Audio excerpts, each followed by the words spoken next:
Quality functional decomposition of stapler. The stapler is having subparts like metal head, springs, pins, staplers, sheets. These parts are interconnected with each other, whereas metal head is the main body of the stapler. It acts as a main body of the stapler. And springs is used to convert the rotational energy into translational energy, whereas pins are used for the whatever we are giving the human force that will be converted into rotational energy by using these pins. Stapler consists of staples which are contacted with each other in a stapler manner. These staplers are contact with the sheets and become the stapled sheet. Let us see how the functional structure of the stapler with these parts. This is the functional structure of the stapler.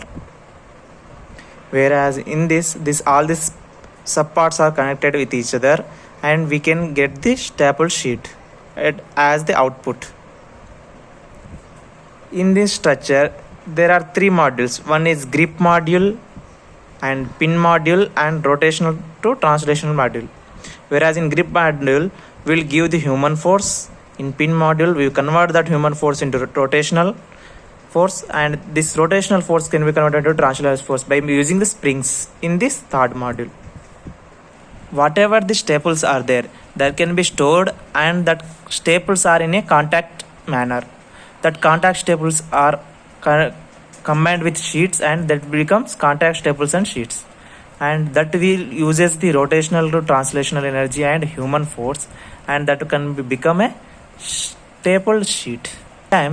Sometimes whatever we are giving the energy that will consume that rotational energy and lock that module and becomes as a whatever we are giving the energy, that is human force. This is the working of the function structure of stapler.